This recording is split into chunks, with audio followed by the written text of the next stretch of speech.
McIntyre, le fondateur et organisateur de la Golden Globe Race. Thank you, Don. Can you say a few words about last edition? Well, I remember well in 2016 at the Nautique, we came here to talk about our race that was starting in England.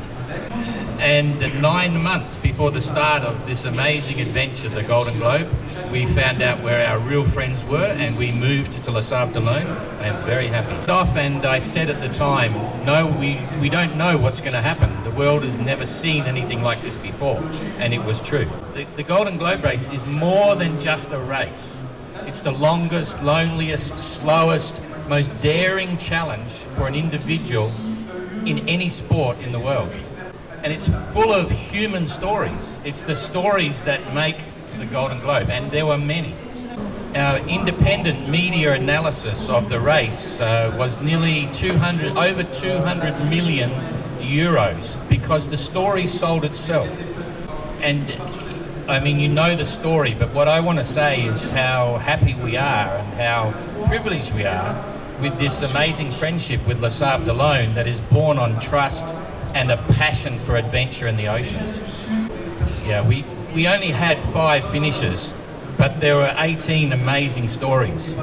And I think those stories now are very much a part of history. And many people now respect the GGR. And of course, we're very lucky that my good friend Jean-Luc Vandenhey happened to win finally one race. Now, this is a transition between the previous Golden Globe and the next one. The only real change in the course is that the island of Trinidad has to be left to port. 2 reasons for that. One is that in 2022 we celebrate the amazing story of Bernard Matessier and Joshua, and this is the route that he took. So the other thing is a new film gate at Cape Town, which is similar to Bernard Matessier. He went there to pass messages. So we have another contact for all entrants during the race.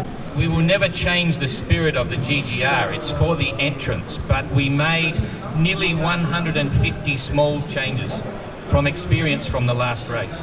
One of the things that's helping us is simply there's some new technology that may allow us to send photos from the boats, okay, without allowing the entrants to see the GPS. So we may even be doing that. And we'll also allow better access for media to make some direct phone calls to the entrants, but only 2 a week. I can now say that the first Joshua replica should be in Les Sables d'Olonne before the start of the Vendée Globe.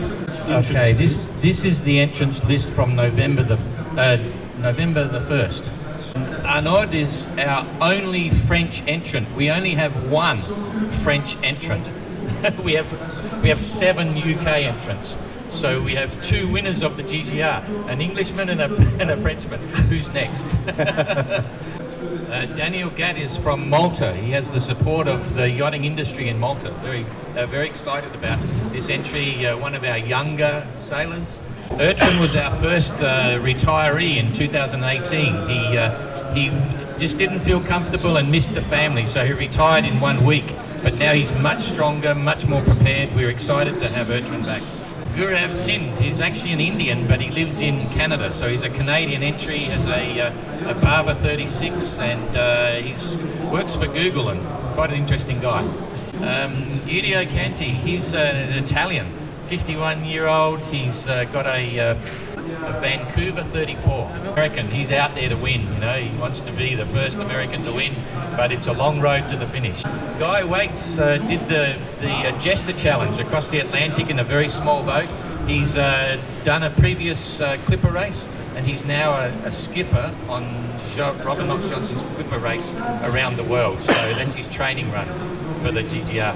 Ian Herbert-Jones bought Istvan's Tradewind 35, very good sailor, and he's well prepared now with the boat. He has a new Hydrovane windvane, so he's very happy. Jeremy Bagshaw from South Africa, a very good sailor, very quiet. You'll hear more about him. He hasn't bought his boat yet, but he's looking. John Clark, he's got a Nicholson 32, has to still acquire his required 10,000 nautical miles. He doesn't have that yet, so he has to do plenty more sailing, but he's very passionate. Kristen. Now, Kristen is amazing. Stand by. She's a great story. She's a real character, a lot of fun, and she's our only woman at the moment, but we're hoping for another one soon. But yeah, she's a classic. She's really good. She has a Barber 36.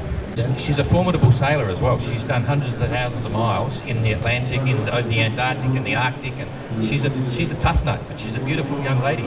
Matthew Wright from Australia. We've got a lot of Australians. He's what I'd say a passionate, ordinary sailor who just bought a Rustler 36, yeah, he's quite keen. So another bloody Rustler 36. Mike Date.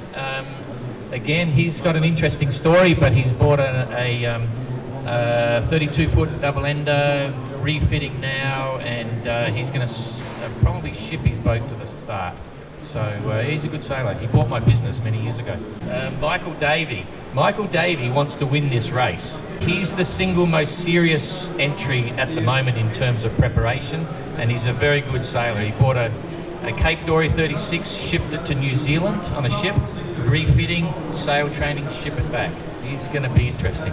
He wants to win. Michael Goog, he's a funny guy. He entered the last race, bought a beautiful boat and decided he didn't want to damage it straight away. So he has an Endurance 35 and now he's ready to enter this race in 22. Mike Smith is building a replica of Suhaili. So he's building a brand new Suhaili replica. He wanted to enter the last race, but the boat wasn't finished in Australia. Is it already done? The hull and deck is just about finished, so it's still a race. It always takes time. Ça avance. D'accord. Pat Lawless has a nice boat, a Saga 36, interesting boat. He's an Irishman, very funny, very committed, a man of the ocean who lived his whole life on the ocean. And even his father has sailed solo around the world. He's an interesting guy. Robin Davey, he's done it all before. 3 BOC challenges. He has a Rustler 36. He just missed out on entering the last race. He was 5 months short of the refit, so he couldn't do it, but he's back in 22. Simon Kerwin is actually here, which I'll introduce you in a minute. Simon's a mini transat sailor, very good ordinary sailor, and he's entered in a Biscay 36, and he speaks French. So please come with us. Yeah, come up now. Yeah.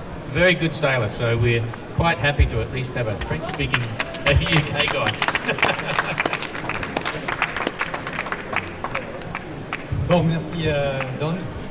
Je suis très heureux d'être ici et encore plus heureux d'être sur le départ en 2022 et encore plus heureux après une vacance de 7 mois, plutôt 8 mois je crois, pour moi. Je serai très heureux d'arriver à Sabdelon à nouveau à la fin de la course. Merci beaucoup. Merci. We're very happy to have Tapio back. He definitely has unfinished business. And he spoke to me when everyone else was finished.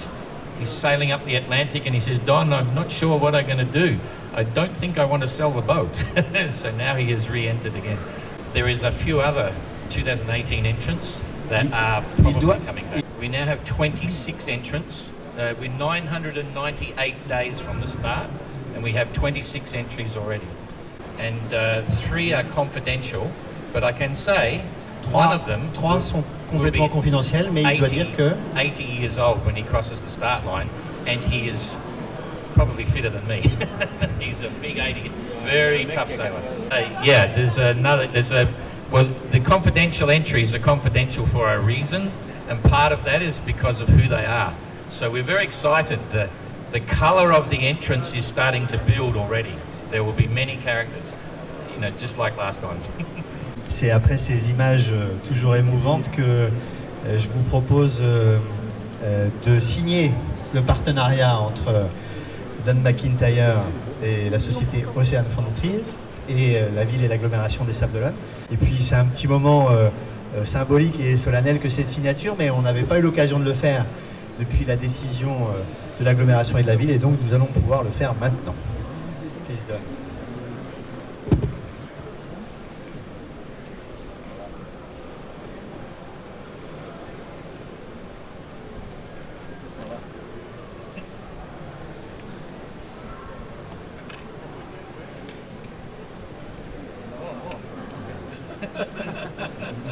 French administration.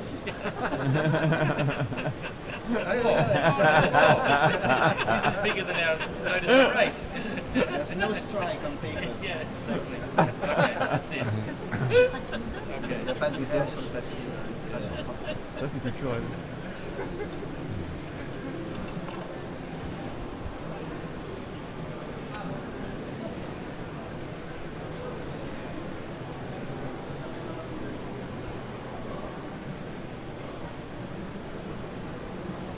Voilà. Thank you.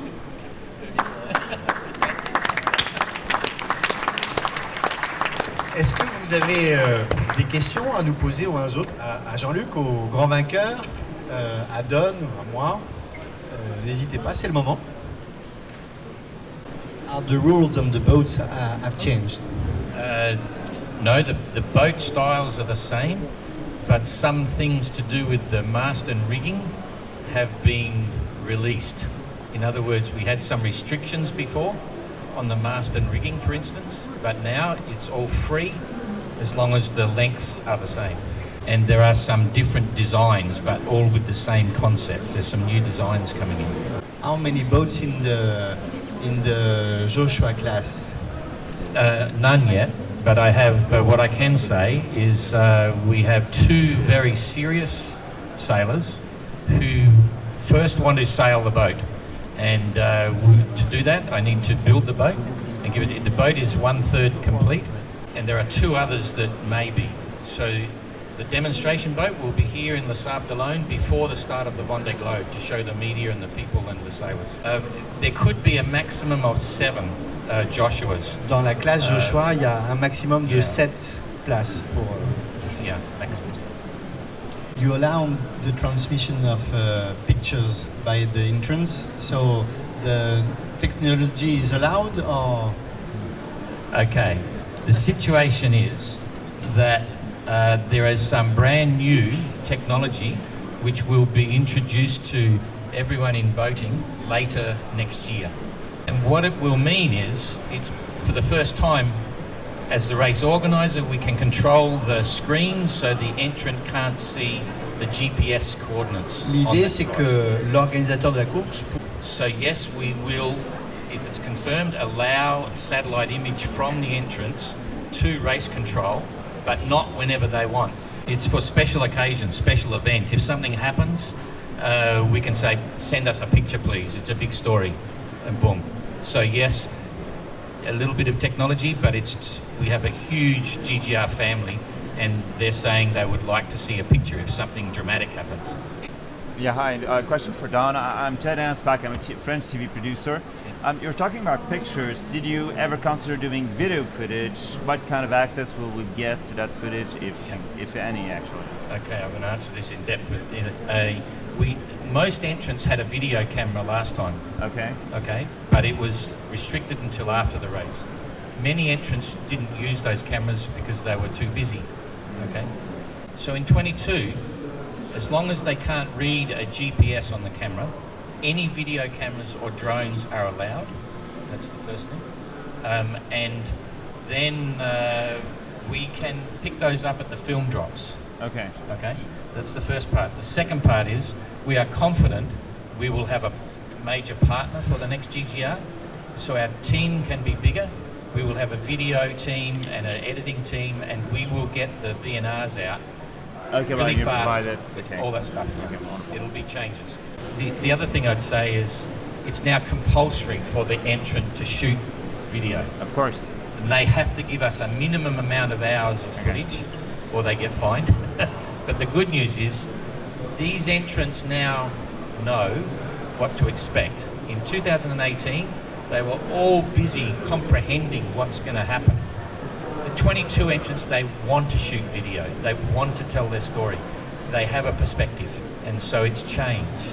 But that side's changing. So I think the stories will be very interesting. But definitely, but actually, you will be sticking to the idea of not spending anything out before the race is over. Because actually, it could be a wonderful TV show, and I mean that's a wonderful soap. You know that. No, quite the reverse. We will release a lot of footage. Right. We should talk later. There's a lot of technical changes, and yes, the the organiser, we can release whatever we want. Wonderful. For an entrant, if we release 15 minutes of the entrance footage, because it's very good, we give it back to that entrant, and he can also release it at that time. Sounds great. So, yeah. So there'll be a lot of changes. That's all.